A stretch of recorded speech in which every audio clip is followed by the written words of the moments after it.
45쪽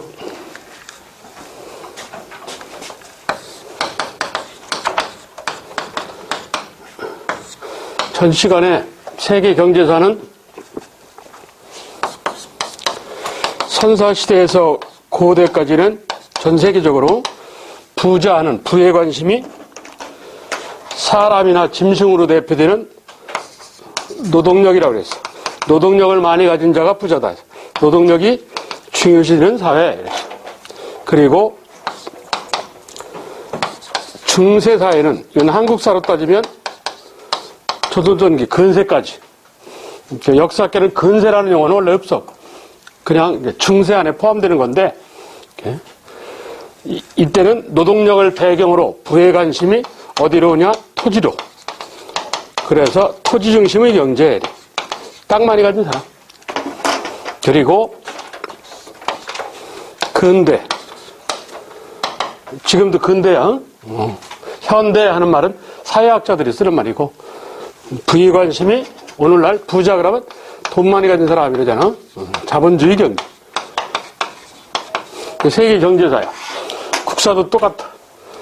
선사에서 고대까지는 부의 관심이 노동력, 살인한 자는 사형, 그리고 형사치수제, 그리고 신라 촌락문서, 이게 다 노동력과 관계가 있다. 그리고 이거를 배경으로 한 부의 관심이 어디로 가느냐? 토지.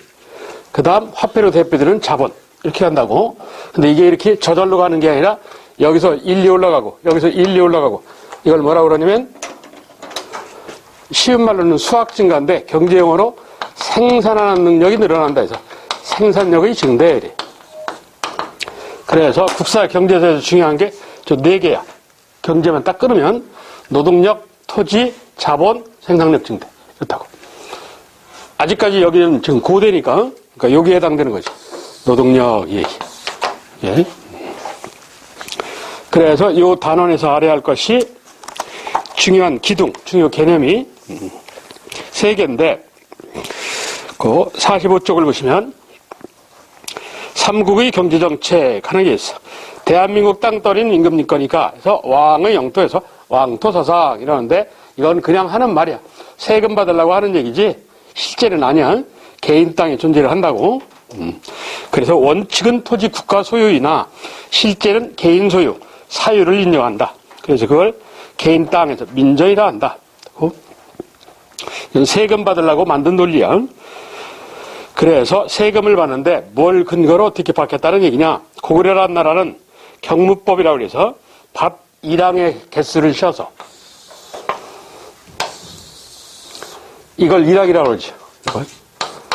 그리고 물 빠지는 배수 기능하는 데를 고랑이라고 그러고 그런다고. 그러니까 요 1항의 개수를 쉬어서 세금을 때린다 이거지. 저게 5개면 뭐 5만 원 뭐 이런 식으로. 백제는 씨 뿌린 양, 씨앗, 씨 뿌린 양. 그걸 파종량이라는데, 그래서 이걸 두락제래. 아래 할 것은 신라야, 신라. 신라는 수확량에 입각하는데, 결부법이라고 해서, 그 밑에 내가 참고를 해놨는데, 이게 단인데, 결부속파, 그러지. 이게 손으로 잡는 걸 뭐라고 그래? 악력이라고 그러잖아? 그래서 손바닥으로 잡는 걸 장악력, 손바닥 장자를 써갖고, 장악력, 이런다고. 우리말로 하면 손으로 이렇게 잡는 게 한 움큼이야, 한 움큼. 한 움큼 하는 게 1악이야. 이렇게. 그래서 10악이면 1파. 10파면, 벼 외에 한 단, 2단 하는 거. 그 1파야. 그래서 10파면 1속. 10속은 1부. 10부면 1결. 이런다고. 그래서 그래서 앞에 위에만 딱 떼어가지고 결부법 이러는데, 1결이란 300두 정도. 두는 일본식 말로 하면 말이야. 쌀로 한 말, 2마리잖아. 그러니까 한자로 하면 두여. 300두 정도 수확하는 땅을 1결이라고 그래요. 그러니까 300두 정도. 면적이 아니야. 수확량이야. 300두 정도 수확하는. 그러니까 땅이 아주 기름지고 좋은 땅이면 이만큼이면 300두를 수확하는데 자갈밭은 별로 안 좋은 땅은 이만큼 돼야 300두 수확한다 이거야. 땅 크기는 엄청난 차이가 있어. 이게 조선조를 기준으로 할 때 2,700평에서 14,000평까지 1결의 이 크기가 상당한 차이가 생겨. 그래서 여기서 특히 유의해야 할 사항은 1결은 땅 크기, 면적이 아니고 땅 크기, 면적이 아니고 수확한 양에 입각해. 300도 수확한 양. 그런다고. 중국의 전설시대인 요임금, 순임금이 세금을 받았는데 수확물의 10분의 1을 받았대. 그래서 동양의 군주들은 강박관념이 있어. 나도 요임금, 순임금처럼 훌륭한 군주가 돼야지. 그래서 수확물의 10분의 1을 받는 것을 원칙으로 해요. 그러니까 300도의 10분의 1이면 얼마가 돼? 30도지. 그래서 이걸 일명 10분의 1세라고 그래. 그러니까 토지세는 기본적으로 10분의 1이야. 토지세는, 토지 세금은, 세금이란 가진 사람이 국가에 내는 게 세금이야. 그래서 거길 보시면 여러분이 거기서 알아야 할 것은 신라야. 결부법. 뭐라고? 수확량에 입각한다는 점. 결부법, 수확량에 입각한다는 점. 자, 그리고 그 두 번째, 거둘수 취할치. 세금 걷는 걸 한자로 수치라고 그래. 세금을 걷는다. 이 삼국시대는 세금을 걷는데 재산의 정도에 따라, 재산이 많고 적음에 따라서 집을 나눠갖고 현물, 물건으로 받아. 그때는 화폐를 쓰던 시절이 아니니까. 자, 그런데 이 삼국시대 세금 걷는 것에 관해서 남아있는 자료에 곡 한 박스. 자, 고대 경제사에서 알아야 할 첫째가 요거 해석하는 거야. 이게 그래서 중요해. 자, 세란 사람을 대상으로 받는 거. 요즘은 그런 세금은 없는데. 그래서 인두, 사람 머리 그런데 사람 세즈련. 세는 사람이 노동력이니까 이 포목, 배하고 무명, 포목 5피를 내야 되고 곡식 5섬을 내야 된다. 사람 세는. 그리고 조는 토지세야. 토지를 가진 자가 내는 거. 그래 합쳐서 조세라고 그러는 거야. 조는 상호, 잘 사는 집이 한 섬을 내야 되고 그 다음 그러니까 중호지. 그 다음 칠두, 즉 7마를 내야 되며 하오는 5마를 낸다. 이렇게 돼 있어. 그러면 뭐의 부담이 크냐? 세의 부담이 압도적으로 크죠. 그래서 그 세를 위로 빼서 거기 세를 위로 빼. 세의 부담이 크다. 가려 열고. 왜 그러냐? 이유가 뭐겠어? 노동력 중시사회. 노동력이 중요하기 때문에. 노동력 중시사회. 자, 그리고 이번엔 뒤에 조에 관해서. 조, 상호는 한 섬, 그 다음은 7말 이렇게 구분을 해놨잖아. 그 조 위에다가 조세의 형평성 고려. 조세의 형평성 고려. 잘 살고 못 살고를 구분했다고. 그렇잖아. 그러니까 이게 생활 정도에 따라 상, 중, 하로 나눴으니까 일률적으로 똑같이 걷는 게 아니고 조세의 형평성 고려. 잘 살고 못 사는 걸 구분했다. 나름대로 좀 신경을 쓴 거지. 합리적으로. 이게 중국 수나라 역사서 고구려 조왕에 고구려가 잘했다더라 하는 얘기야. 그 다음 이번에는 중국 주나라 역사서 백제조왕인데 세는 사람이 내는 거. 포목 명주지 3쌀을 내었는데 이게 현물로 받았다. 별 필요 없어. 풍년, 흉년, 풍흉에 따라서 차 등을 두었다. 역시 풍흉에 따라서 차 등을 두었다 에다가 조세의 형평성 고려지. 잘 살고 못 사는 걸 구분한 거야. 오늘날도 그렇잖아. 누진과세라고 그러죠. 잘 사는 사람 많이 내고 못 사는 사람 적게 내고 이런 원칙이 있다고. 그리고 역시 주나라 역사서 백제조왕에 2월에 한수 북부, 한수는 한강이야 지금. 한강 북쪽. 이 한강 북쪽을 한양이라고 그래. 그래서 한양이란 말이 생긴 거예요. 이게. 한수 북부 사람 가운데 15세 이상 된 자를 징발하여서 강제로 들여가 하남 의례성이라는 성곽을 수리하는데 써먹었다. 거기서 기억할 게 뭐냐? 15세야. 15세. 왜 그러냐? 통일신라에서부터 조선까지는 노동력 징발의 대상이 16세부터야. 16세에서 60세가 될 때까지 노동력 징발 대상이야. 장정인 남자, 정남이라고 그러는데, 그런데 희한하게 삼국시대는 15세야. 그래서 이게 누군가 이 기록을 남긴 사람이 잘못 썼겠구나 이랬는데 그게 아니고 2000년대 거의 2000년대 다 들어와서 북한하고 관계가 좋아지면서 북한 쪽 사료를 봤더니 고구려 사료가 있는데 거기도 15세라는 표현이 나오더라고. 그래서 삼국시대에는 노동력 부과의 대상이 15세부터 60세구나 하는 사실을 알게 돼요. 왜 15세인지는 몰라도 여하튼 그게 좀 특이해. 15세라는 점이. 그건 그냥 들어놓으면 되는 얘기고 밑에 공납. 자, 세금이 세 종류야. 첫째, 즉 조세하는 거고, 두 번째 공납. 공납은 오늘날 없는 건데 이 현물 납부하는 거예요. 임금님 드셔보십시오 하고 물건, 눈에 보이는 물건, 이걸 현물이라고 그래. 현물 납부하는 제도야. 해당 지역의 향토의 산물, 토산물로 납부하는 걸 원칙으로 한다. 그걸 공물 납부해서 공납 이런다고. 옛날 TV 사극에 보면 이렇게 포졸들이 술에다가 뭐 짐 옮기면 산적이 나타나서 뺏어가고 그러잖아. 그게 공물이요. 그 공물 뺏어가는 거예요. 그리고 역은 힘쓰는 거. 노동력을 제공하는 거. 15세 이상의 남자를 동원하는 걸 원칙으로 해요. 삼국시대는 15세 이상의 남자를 동원하는 걸 원칙으로 한다 하는 얘기야. 자, 그게 방금 전에 한 얘기야. 자, 요 삼국시대 해석. 그 중에 가장 중요한 건 가야 가. 세의 부담이 크다. 노동력 중시사회. 이거. 그리고 한 장을 넘겨서 먹는 거. 식생활. 여기는 별 필요는 없는데. 식생활은 그냥 읽어봐. 그냥 그런 게임이다. 크게 중요할 건 없어. 농업은 전 시간도 얘기한 이 세련된 농기구, 철제 농기구가 본격적으로 보급되었다. 거기다가 소를 이용한 농사법, 우경을 정부가 정책적으로 장려하고 나섰다. 6세기 신라 지중왕이라는 사람이 아무래도 돌로 된 호미보다 쇠로 된 호미가 낫겠지. 그리고 일반적으로 성인 남자보다 소가 3배 정도 경작 능력, 힘이 세요. 그러면 수확이 늘을 거 아니야. 그걸 경제용어로 생산력 증대라고 그런다고. 그 수확이 늘었다. 그 밑에 있는 얘기도 그냥 참고로 보시고, 저수지가 있다. 요 인근에 유명한 신라에 가보시면 제천의 이림지, 충북 제천에. 그래서 충청도를 뭐라고 그러냐? 호서지방이래. 왜? 호수의 서쪽이다. 호수라는 게 어디냐? 제천의 이림지야. 제천의 이림지 서쪽 해서 충청도를 호서지방 이렇게 부른다고. 전라도는 호남지방. 왜? 고우에 있는 김제 벽골제를 기준으로 해서 김제 벽골제 남쪽 해서 전라도를 호남이래. 광주에 가면 호남대학교가 있고 천안에 가면 호서대학교라고 있어. 자, 그리고 수공업. 거기도 전 시간에 한 얘기라 별 필요 없어. 거기 수공업 중 상업을 보시면 신라 5세기 후반에 소지왕이라는 사람 때 경주에 시장이 설치되었다. 한자로 시사, 즉 시장이. 그랬던 것이 곧바로 6세기 초반에 좀 전에 얘기한 지중왕 때 경주 동쪽에는 시장을 감독하는 관청이 생겼다.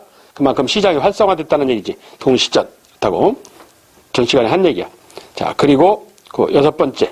이것도 전에 삼국시대 할 때 얘기를 했는데 4세기에 미천왕이라는 사람이 고구려 낭랑을 멸망시키고 난 뒤에 낭랑이 한나라가 설치해 놓은 거랑 중국 제품이 거기 들어와 있었는데 낭랑이 망하고 난 뒤에 중국 제품이 안 들어와. 그래서 어쩔 수 없이 삼국시대 한국 사람들이 중국까지 가서 물건을 사기 시작해. 그래서 낭랑 멸망이 가져온 이 사연이 뭐냐? 거기 낭랑 멸망 이후 거기 가져온 사연이 뭐냐? 앞에 제목에는 국제무역이 발달했다. 그러니까 고구려 백제가 직접 중국에 갔다 이 소리야. 가서 중국 제품을 사왔다. 그 얘기야. 신라는 힘이 없으니까 고구려가 힘셀 때, 백제가 힘셀 때, 고구려가 힘셀 때는 고구려를 통해서, 백제가 힘셀 때는 백제를 통해서 간접무역이라는 걸 했어.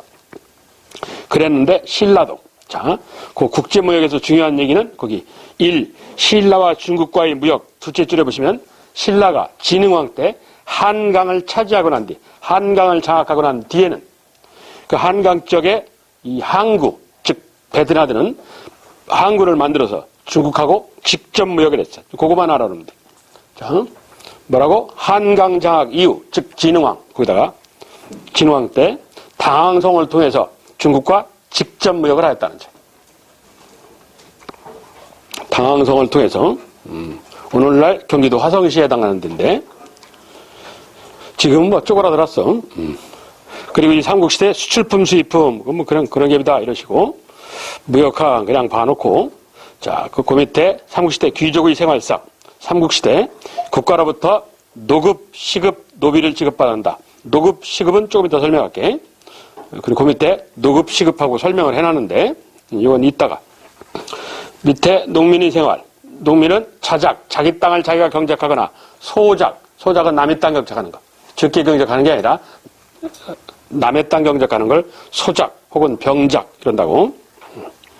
그리고 그 퇴비, 즉 땅에 영양분을 공급하는 거. 그래서 이걸 다른 말로 줄시자 걸음비자에서 12법이라고 그래. 걸음 주는 법. 이게. 왜 시골에 가도 이렇게 인분 같은 거 밭에다 뿌리고 이러잖아. 땅에 영양분을 공급하는 거란 말이야. 이 미발달, 발달하지 못해서 땅에 영양분을 공급하는 방법을 잘 몰라서 한 번 농사 짓고 한 번 쉬고, 그래서 쉬는 땅이 있어. 그걸 휴경지라고 그래. 쉴 휴자, 쉬는 땅에서 휴경지가 존재하였다. 즉 12법이 미발달하였다. 이게 이러한 때 귀족이 백성을 상대로 비싸게 이자를 놓는 고리대를 성행시켰다. 이 고리대는 지금까지 왜 그래? 요 밑에 OK저축은행처럼. 이게 삼국시대인데, 그래서 그 삼국시대에서 아셔야 할 점은 뭐 아까 사료에서 하나야. 그게 핵심이야. 자, 세 개를 알아야 된다고 그랬는데, 다음 옆에 2절 남북국 통일 이후 남북국 시대 경제의 변화. 자, 통일신라의 경제정책. 경제정책은 그냥 읽어보면 되는 정도야. 좀 전에 얘기한 거기 수치제도를 보시면 조세, 생산량의 10분의 1을 받는 걸 원칙으로 한다. 그리고 현물인 곡물, 촌락 단위로 그 지역의 특산물을 받는 걸 원칙으로 한다. 토산물이나 특산물이나 같은 거야. 토산물, 그 지역에서 나온 물건 중 그게 여러 개가 있다 치자고. 그러면 대표적인 토산물이 있을 거 아니야. 그걸 특산물이라고 그래. 대표 토산물을 특산물이라고 불러. 그러니까 토산물이나 특산물이랑 같은 거야. 그리고 역은 통일신라 16세에서 60세의 남자, 이걸 장정인 남자에서 정남 이런다고. 정남을 노동력 징발 대상으로 삼는다. 이렇게 통일신라부터는 발해도 그렇고 16세에서 60세야. 근데 삼국시대만 특이하게 15세야. 예? 그런 좀 특이한 점이 있더라 하는 얘기야. 자, 이게 중요한 건 아니고 이제 중요한 얘기야. 밑에 여기 청주로 대표되는 신라 촌락문서. 1933년 일제시대 때 일본 천황가의 보물창고라는 쇼쇼잉 정창원이라는 데가 있어. 동대사라는 사찰에. 거기가 이제 서적 분류 작업을 하다가 청소하다가 우연찮게 발견한 건데, 그 통일신라의 인구조사서가 나왔어. 청주 인근의 4개 마을에 관한 인구조사를 한 내용이 나왔어. 그걸 뭐라고 그러냐? 신라 촌락문서 이런다고. 또 일본 놈들이 이걸 일본 학자들이 민정문서 이러는데, 나 배울 때는 민정문서라고 배웠어. 지금 선생님들도 민정문서라고 쓰는 사람들 많아. 아직 책자에. 근데 정확한 용어 표현은 신라 촌락문서라는 거예요. 그러니까 내가 위에 민정문서라는 말을 그래서 그대로 놔뒀어. 왜? 출제하는 사람이 그렇게 배워서 그렇게 용어를 낼 수도 있거든. 그러니까 민정문서라는 말하고 신라 촌락문서라는 말하고 같은 말인 거야.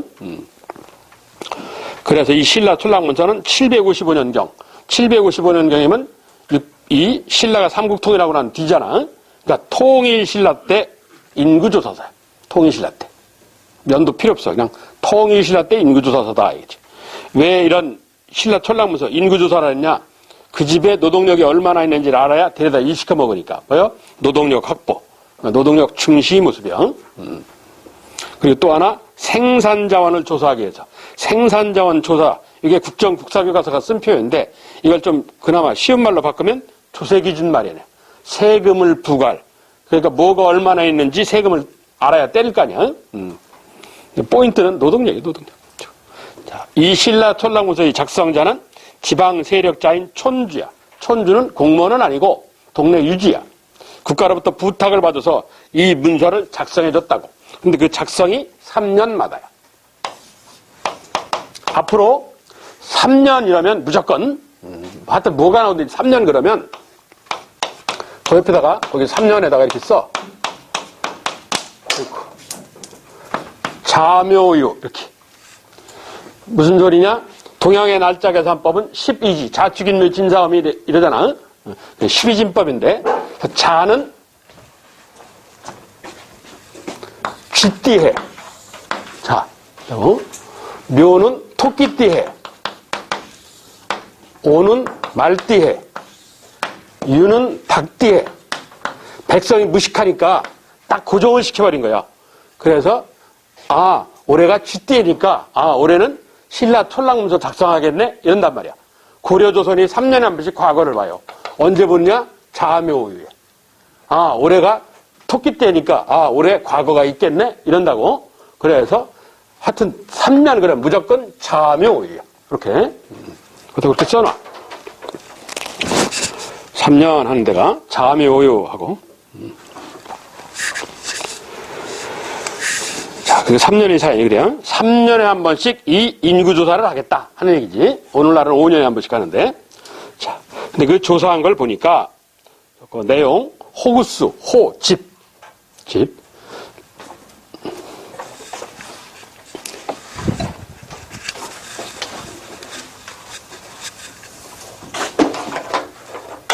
한자로 집호자.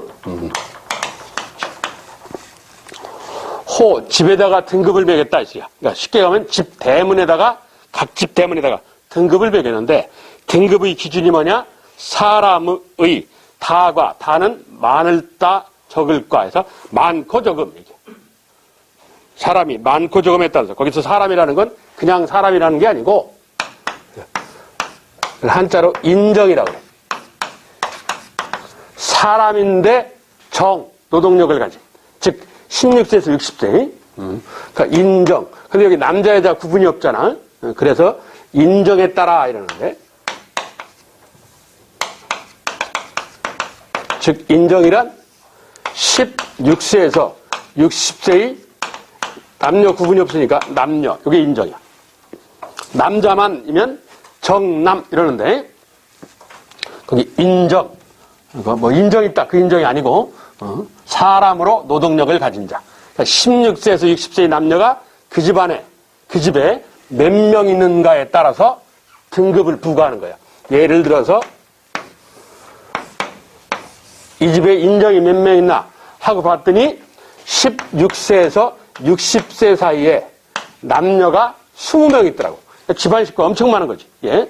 그러면 16세 미만도 있을 수 있고 60세 이상도 있을 수 있잖아. 여하튼 20명이 있다. 아, 이 집안은 노동력이 엄청나구나. 대문에다가 1등급 이런 거야. 예? 그래서 인정에 따라서 9개 등급돼. 1에서부터 9등급까지. 그런데 그 20명의 노동력을 가진 사람 중에서 25살 먹은 남자, 아들이 있고 58세 되는 그의 어머니가 있어. 여자가 있어. 그러면 나이에 따라서 성별에 따라서 노동력의 차이가 있단 말이에요. 힘에 일반적으로 남성이 여성보다 2.4배 정도 노동력이 크다고 알려져 있어요. 예? 그래서 다시 이번 개인별을 바꿔도 사람에 따라서 다시 등급을 매긴 거야. 이걸 사람 입해서 사람 이슬이야. 사람은 성별, 남성이냐 여성이냐, 연령별, 나이가 몇 살이냐. 이걸 계산해서 성별, 연령별을 참고해서 사람은 6개 등급제, 6등급제야. 무슨 소리냐? 남성이고 25살 먹은 젊은 애니까 본인 등급이 6개 등급제 중에 1등급이야. 그런데 자기 집이 1등급이라고. 그래서 1일은 1 내서 한 달에 세금 100만 원 내. 예를 들어서 한편 여자분이야. 여성이고 나이도 많아. 그러니까 사람 등급제로 가장 떨어지는 6번째 등급이야. 그런데 자기 집이 1등급이라고 16은 6 해서 60만 원 내. 한편 이 집 옆집에 과부 혼자 사는 집이 있어. 59세 된 과부가 남편이 죽고 혼자 사는 여자가 있어. 그러니까 이 집은 16세에서 60세까지 남녀가 딱 한 명밖에 없으니까 집 등급으로는 9등급이야. 그리고 여성이고 나이도 많어. 사람 등급으로는 6등급이야. 그러니까 6, 9, 54, 54번째 등급이야. 등급이 가장 떨어져. 그래서 한 달에 세금 600원만 내면 돼. 같은 나이에 이 아줌마는 60만 원 내는데. 이렇다고. 그래서 오늘날은 이런 짓 안 해. 오늘날은 부의 관심이 노동력에 있지를 않으니까 이렇게 부과를 안 하는데 저 때는 그랬다고. 그래서 총 6, 9, 54, 54개 등급제. 그래서 이 아줌마는 54번째 등급이니까 한 달에 세금 600만 원만 내는데 옆집 아줌마는 60만 원 낸다 이 소리야. 이렇게 노동력에 관해서 상세하게 나눠놨어. 자, 이게 통신라 때 세금 부과하는 논리야. 거기 써있는 얘기야. 그 얘기야. 그리고 이 이외에 소, 말, 닭 같은 가축수, 사과나무, 배나무, 뽕나무 같은 열매 맺히는 과일 맺히는 거 그걸 유실수라고 그래. 유실수도 수치, 세금 부과의 대상이 되었다. 여기에 서원경, 청주 인근의 4개 마을에 관한 조사서야. 그래서 정확하게 위치가 어딘지는 모르는데. 자, 그게 두 번째 알아야 할 사항이야. 그러니까 첫째, 삼국시대 수치 해석. 두 번째, 신라 촌락문서. 이거야. 그리고 세 번째, 그 다음 장. 통일신라의 토지제도. 요거. 이렇게 3개만 알면 돼. 자, 통일신라의 토지제도. 대한민국은 농경국가야. 농경국가의 근원은 토지야. 그래서 이 토지제도가 중요해. 한국사의 토지제도가 총 10개야. 근현대사까지 포함해서 몇 개 안 돼. 이렇게. 자, 그중 신라가 삼국을 통일한 통일신라야. 새 시대가 열렸어. 신문왕으로 대표되는 새 시대가 열렸으니까 새로운 성경책을 보자. 그래서 통일신라의 토지제도가 신약성경이야. 이렇게 외워. 그리고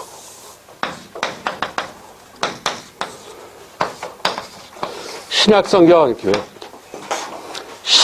신문왕이 즉 왕권 전제한 사람, 그리고 약자는 아무것도 아니고 그의 아들 성덕왕이 에밀레종으로 유명한 사람. 예? 그리고 경덕왕이 성덕왕 아들. 얘기야. 그래서 신약성경 이런 거야. 자, 이게 통일신라의 토지제도 얘기인데 이게 무슨 소리냐? 일단 토지는 전이라는 게 있고, 토지에는 그 삼국시대 칸에 내가 써놨는데 읍이라는 게 있어. 토지에 전이라는 게 있고 읍이라는 게 있는데, 전은 세금을 받아먹을 권리, 이걸 토지세, 토지세를 거둘 수 있는 권리, 조건만 주는 토지를 전이라고 그래. 조선조의 과전법 이런다고. 고려가 전시과 이러고. 이때도 보면 이게 전자가 나와. 수조건만 지급하는 토지를 전자를 써. 전이라고 부르고. 그리고 읍이라는 토지가 있어. 읍이라는 토지는 수조권도 있고, 수도권도 주고, 거기에 수조권을 내는, 즉 토지세를 내는 사람을 데려다가 부하로 써먹을 수 있어. 노동력 징발권까지 있어. 그래서 중요한 건 읍이라는 토지야. 노동력 징발권까지 있는 토지를 읍이라 한다.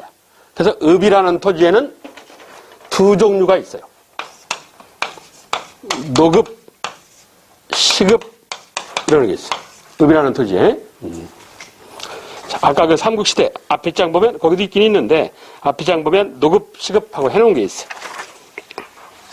앞에 46페이지 가봐. 거기 귀족생활 하는데, 노급이라는 토지제는 관리가 사망할 때 국가에 반납하는 걸 원칙으로 한다. 시급, 국가 공로자에게 지급하는 걸 원칙으로 한다. 이렇게 써있지. 노급은, 자, 이게 누구한테 준 거냐? 이게, 노급은 귀족 관리에게 지급한 거야. 귀족이. 시급은 뭐냐? 밥식자. 밥 먹고 살아라 이거야. 국가에 공로를 세운 사람한테 준 거야. 공로자한테 준 거야. 이건 신분하고 상관없이 국가에 공을 세운 사람한테 준 거야. 임금님이 청주 산성 막걸리가 맛있다더라. 그래서 청주까지 왔어. 막걸리 먹고 양반이 취했네. 이 추운 겨울에. 그래서 돌아가다가 발을 헛디뎌 갖고 저수지에 빠져서 막 죽으려고 그래. 그걸 청주시청에 관청 노비가 지나가다가 저 털딱선 입는 양반 하고 꺼내준 거예요. 임금인지 모르고. 그러면 임금님을 살려준 공로가 있잖아. 그래서 고맙다고 토지의 세금을 받아서 여기 땅 세금을 받아서 너 가져 이런단 말이야. 그걸 뭐라고 그러냐? 수주권이라고 그래. 토지세를 받아서 너 가져라. 이게. 그리고 이 시급에 해당하는 지역은, 즉 이 유명한 여러분 아는 얘기라면 한명이라는 사람의 증조할아버지가 한유라는 사람인데, 이 사람의 원래 고향이 여기 청주가 아니고 충주예요. 저 충주에 가면 그 충주대학교 있잖아. 충주대학교 옆에는 주덕이라는 데가 있어요. 그 원래 본 고향이 주덕 사람들이야. 그런데 여기 청주, 여기 상단산성이라고 있잖아. 그 인근은 상단군이라고 그래요. 거기. 그래서 상단산성이라는 게 생겼는데, 상단군 지역 땅을 뭐로 받았냐? 시급으로 받은 거야. 상단군 지역 땅을 누가? 이 한 명의 증조할아버지가. 그래서 청주한시가 된 거야. 청주가 세력 근거지가 된 거야. 그 원래 충주 쪽 사람인데, 그래서 청주한시, 이 시급이야. 밥 먹고 살아라. 국가에 공로가 있는 자한테 지급을 해. 그 사람의 신분이 귀족이었던 천민이었던 상관이 없어. 이게 노급과 시급이야. 여하튼 이것 노급과 시급은 지급받은 땅에 대해서 세금을 받아먹을 수 있는 권리가 있고, 그 땅에 세금을 내는 놈을 데려다가 일을 시켜먹을 수 있는 권리가 있어. 노동력 징발권까지 있어. 근데 저는 노동력 징발권은 없어요. 그냥 세금만 받아먹고 끝나는 거야. 이게 읍이라는 토지하고 저이라는 토지 차이야. 그런데 이 노급이라는 토지제도는 고려 태조 때 없어져. 고려 태조왕건이 없앴고, 그리고 시급이라는 토지제도는 조선 세조가 없앴어. 수양대군 세조가 없앴고. 그렇다고. 자, 이게 읍이라는 토지야. 시험을 내면 읍이라는 토지야. 자, 이게 전과 읍이라는 토지 차이야. 저 차이를 전제조건으로, 자, 신문왕이야. 삼국통일을 한 만파식적으로 유명한 신문왕. 신문왕이 나한테 충성을 맹세한 관리한테 세금 받아먹어라 해서 토지를 줘. 이걸 관료에게 지급하는 토지다 해서 뭐 관료 전, 읍이 아니라 전자 나오잖아. 이건 세금만 받아먹는 거야. 세금만. 당연히 토지 세금은 어디한테 내야 돼? 국가한테 내야 된단 말이야. 그런데 국가한테 주지 말고 국가가 쟤한테 갖다 줘라. 그럼 쟤가 토지 세금 냈다고 영수증 끊어줄 거다. 이 소리야. 그러니까 국가한테 세금을 안 내고 어떤 특정 사람한테 혹은 특정 집단한테 세금을 낼 수도 있다고. 그걸 이 세금을 국가한테 내야 되는 세금을 받아먹는 권리를 수조권이라고 그래. 국사에서 토지 줬다. 그러면 땅을 사고팔 수 있는 권리를 준 게 아니라 무조건 수조권을 준 거야. 땅을 사고팔 수 있는 권리를 준 적은 없어요. 이게 세금 받아먹을 수 있는 권리만 주는 거야. 그걸 편의상 땅 줬다 이렇게 얘기를 하는 거야. 토지를 지급했다. 그럼 다 수조권을 줬다는 얘기지 땅을 사고 팔아먹을 수 있는 권리를 준 거 아니야. 사고 팔아먹을 수 있는 권리는 국가가 갖고 있어요. 그건 소유권은 국가가 있고 그건 수조권이라고 해요. 세금 받아먹는 권리. 세금 받아먹는 권리를 개인한테 줬다는 얘기야. 네. 그래서 국사에서 토지를 지급했다. 그러면 세금 받아먹을 수 있는 권리를 준 거다. 이렇게 이해를 해야 돼. 앞으로도 계속. 자, 이 신문왕. 그래서 관리한테 수조권, 세금 받아먹을 수 있는 권리를 줬다 해서 관리권 지급. 관리가 충성을 맹세하고 있지. 이걸 배경으로 기존에 삼국시대부터 있었던 노급제도를 없애요. 노급 폐지. 노급제도를 폐지. 이걸 지급을 안 하겠다. 그러니까 귀족 세력 죽이겠다는 얘기지. 예? 그리고 시급은 그럼 어떻게 되냐? 시급은 국가의 공로를 세운 사람한테 주는 거기 때문에 없애버리면 국가의 공로를 안 세워. 임금을 죽이겠다고 어떤 귀족 관리들이 반역을 도모해. 이걸 들었어. 그래도 안 일러. 왜? 돌아오는 게 없으니까. 그렇잖아? 그러니까 이 시급은 국가의 공을 세운 사람한테 주는 거기 때문에 없어지면 안 돼. 시급은 약간 수량을 줄여요. 시급 제한. 약간 수량을 줄여. 이게 통일신라 신문왕이라는 사람이야. 여하튼 나한테 충성을 맹세한 관료한테만 세금 받아먹을 수 있는 권리를 주고 귀족이 갖고 있던 노급을 없애버렸다. 이건 당연히 왕권 강화지. 그래서 신문왕이라는 사람이 정치적으로만 왕권을 강화한 게 아니야. 경제적으로도 왕권을 강화한 거야. 이렇게. 여기 한술 더 떠서 그의 아들 성덕왕이라는 사람이야. 성덕왕은 장정에게 밭을 줬다. 역시 전체 나오잖아. 정전지급. 백성한테 토지 줬다. 말은 이렇게 하는데 백성한테 토지 준 건 아니야. 신라가 삼국을 통일했으니까 그냥 새로운 세상이 열렸단 말이야. 그래서 새롭게 제도를 바꾸는 거예요. 그래서 백성한테 그래 그거 네 땅이다 라고 인정해 줄게 이 소리지 실제 땅 준 건 아니야. 자기 땅을 자기 땅으로 국가가 인정해 줬을 뿐이야. 그걸 국가 입장에서 다시 주었다고 표현한 거지. 예, 준 건 아니야. 그래서 장정에게 밭을 줬다 해서 정전지급 그런다. 여하튼 자기 땅이지만 그래도 국가가 인정을 해줬으니까 그래서 국가의 농민 지배 강화야. 그러니까 농민이 고맙습니다 이럴 거 아니야. 뺏을 수도 있는데 국가의 농민 지배 강화. 그래서 백성이 고맙습니다 그러니까 역시 왕권 강화지. 그런데 30년 뒤에 성덕왕의 아들 경덕왕이라는 사람이 성덕왕에 있는 경덕왕이라는 사람 때 노급이 폐지됐던 노급이 되살아나. 노급 부활. 노급이란 귀족 관리가 갖고 있는 땅이라고 그랬어. 노급이 부활되었다. 노급이 부활됐다는 것은 다시 어떻게 됐다고? 귀족 세력이 되살아났다지. 귀족 세력이 강화되었다야. 귀족 세력이 강화됐다는 말을 뒤집어 엎으면 올라가는 놈이 있으면 내려가는 놈이 있는 거야. 뭐 왕권은 어떻게 되는 거야? 약화되는 거지. 그래서 신라가 후기 하대로 들어가는 거야. 그래서 자 이게 통신라의 토지제도예요. 신약성경, 신문왕이, 성덕왕이, 경덕왕이. 여기서 포인트는 뭐라고? 이 읍이라는 토지제도. 노급 시급하는 거. 뭐가 있다고? 노동력 징발권까지 있다. 이거요. 자, 요 세 가지가 고대 경제사의 핵심이야. 요 세 가지가 삼국시대 세금 해석하는 거. 그리고 이 청주로 대표되는 뭐 인구조서서, 신라 천랑문서. 그리고 세 번째 통일신라의 토지제도, 신약성경 이라는 거. 요 세 가지가 핵심이다 하는 얘기. 자, 그 교재로 돌아와서 48쪽. 경덕왕, 노급부활 이렇게 되어 있다고. 그 밑에 소송왕 때, 뭐 소송왕 기억할 필요 없고 국학생, 즉 국립대학 국학학생한테 노급을 줬다 이렇게 되어 있다고. 건우현의 땅을. 이제 건우현이라는 데가 이 국사 그 자료에는 청주라고 되어 있는데 이 청주가 여기 청주가 아니고 청자가 틀려. 여기는 맑을 청자를 쓴다고 한자로. 그런데 이게 부추 청자라는 거야. 여기 청주가. 여기 어디냐? 경상도 진주. 경상도 진주에 신라의 수도가 경상도에 있으니까 경상도 진주 땅을 국립대학 서울대학교 학생들, 서울대학교한테 줬다는 얘기야. 왜? 서울대학교 운영비에 쓰라고. 이렇게. 그런 기록도 있더라 하는 얘기야. 그러니까 그 노급이라는 게 어떤 사람한테만 주는 게 아니라 어떤 단체한테도 줄 수 있단 말이야. 이 나머지는 뭐 별거 없어. 이 나머지는. 자, 기타 통신라의 경제활동 이러는데 나머지는 대충 앞에서 떠든 얘기라 그냥 읽어보면 되는 거고 거기 수공업, 밑줄 친 부분 수공업, 생산물, 수출품, 수입품이라는데 수출품은 별 필요 없어. 왜? 그들이 원해서 우리가 내보낸 거니까 필요 없고 수입품만 알면 돼. 수입품만. 들어온 것만. 예? 수입품. 당나라에서 나전칠기 기술이 수입돼. 나전칠기 기술이. 이 나전칠기는 나중에 고려 때 얘기를 할게. 이건 그냥 일단 지나가. 자, 그리고 대무역. 외국과의 무역. 먼저 당과의 무역. 정부가 하는 무역, 공무역.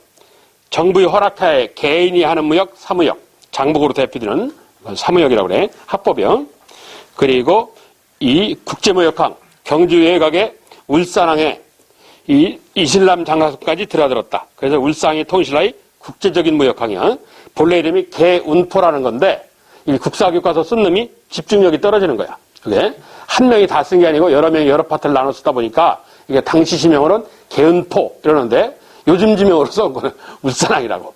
울산항이라는 말은 지금 나온 말이야. 요즘 해방 이후에 나온 말이야. 본래 이름이 개운포야. 이게 울산항이란 말이 아주 고정화돼 갖고 지금도 그냥 울산항이래. 자, 그리고 무역물품. 어쩌고저쩌고. 무역물품은 나중에 모아서 한꺼번에 얘기를 하면 되고.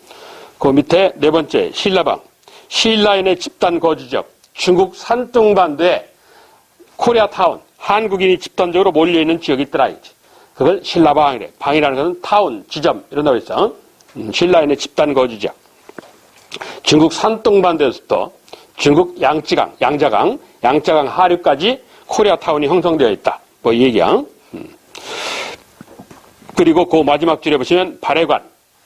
이 신라 사신이 묵어가는 수소인 신라관 발해 옆에다가 당나라가 발해 사신이 묵어가는 수소인 발해관이라는 걸 지어줬어.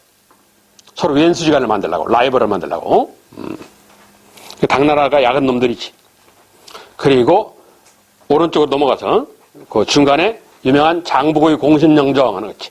그 장보고가 중국 산둥반도에 개인이 만든 사찰이 있어. 중국 산둥반도에다가 그걸 법화원이라고 그래. 최근에 저 법화원을 중국 정부가 복원을 해놨어. 한국 관광객을 끌어들이려고. 그런다고. 그리고 옆에 사진이 중국 정부가 복원해놓은 법화원이야. 그리고 거기 49쪽 일본과의 무역 이런 뭐 별 필요 없고. 그리고 장보고는 전라도 완도, 원래는 완도 옆에 장도라는 섬이 있어요. 그 장도가 근거지요. 편의상 완도라고 해. 그게 장보고요. 장보가 846년에 난을 일으켜. 그래서 죽임을 당해. 그러고 난 5년 뒤에 이 정부가 자꾸 이 완도 지역을, 즉 청해 지역을 압박을 가하니까 그 청해 지역의 백성들이 통일신라 정부의 대드는 난을 일으켰어. 그러니까 이들을 잡아다가 몽땅 내륙지방, 저 김제 쪽으로 강제 집단 이사를 시켜버렸어. 거기 밑줄 친 부분. 그래서 주민은 김제 벽골군 지역으로 옴길사 백성민, 이사할 때 쓰는 사자, 옴길사 백성민, 강제 이주 정책을 했어. 그런 적이 있어. 그게 3인 정책의 모습이야. 옴길사 백성민, 강제 이주. 밑에 귀족의 경제생활.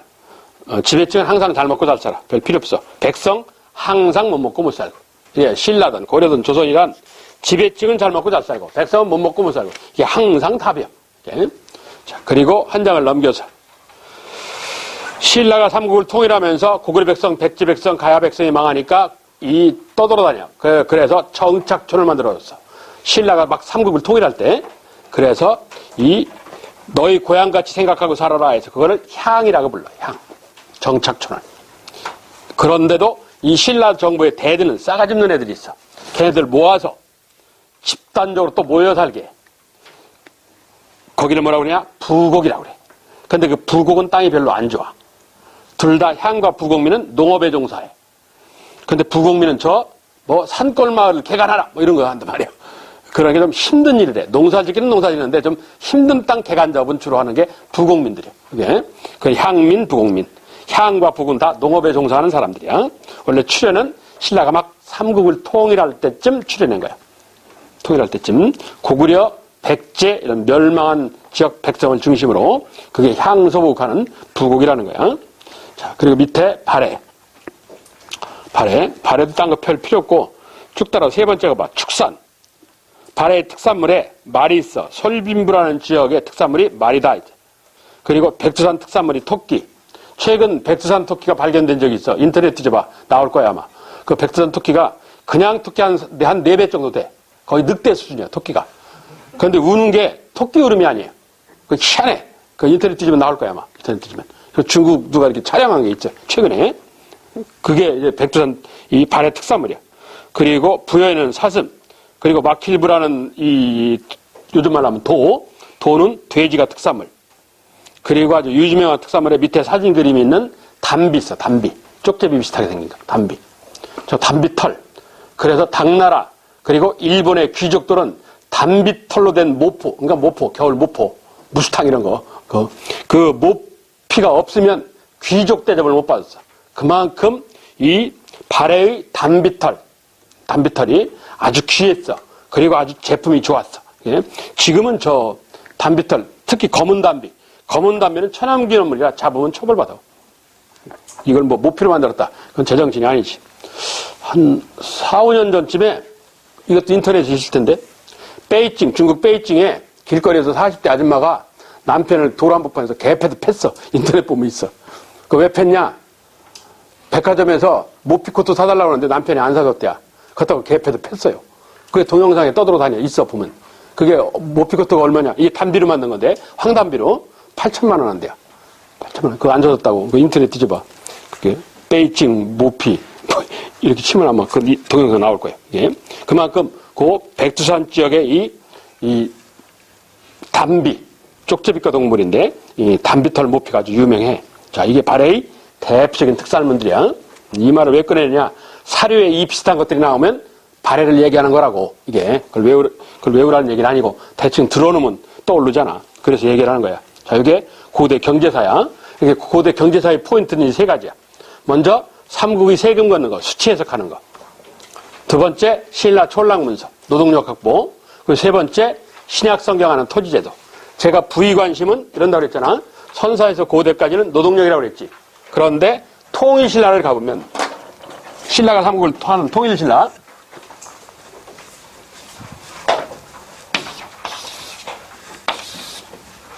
이렇다고. 여기는 노동력이 중요시되는 사회, 여기는 토지가 중요해지는 사회 이런단 말이야. 그럼 여기 딱 접어서 넘어가고 이러는 건 아닐 거 아니야. 그래서 선사시대 삼국 사회는 노동력 중시 사회야. 고려는 토지 중심 경제고, 그래서 전시과라는 토지 제도가 나온단 말이야. 그런데 그럼 요 중간 요 중간, 여기서 여기 넘어가는 길목, 여기에 해당하는 데가 어디냐? 요게 통일신라야. 신라 중대. 그래서 노동력 중시의 모습인 신라 촌락문서가 나오는 거고, 그리고 신약성경하는 토지지도가 나오는 거고, 두 개가 다 보이는 거야. 이게. 그러니까 여기서 일일이 이렇게 서서히 넘어가는 때야. 이게 통일신라란 말이야. 그래서 두 장면이 다 나온다 하는 얘기야. 그래서 고대 경제에서 중요한 게 그 세 가지다. 이게. 삼국의 수치 해석, 그리고 노동력과 관련된 신라 촌락문서, 그리고 토지제도와 관련된 신약성경, 특히 읍제도, 노급 취급하는 거. 뭐가 있다고? 수조권 물론 노동력 징발권까지 있다. 이게 핵심 포인트야. 이게 그 세 가지만 정확하게 알면 돼. 쉬었다가 고대 사회사 할게. 고대 사회사도 세 개만 알면 돼. 별로 없어. 쉬었다 합시다.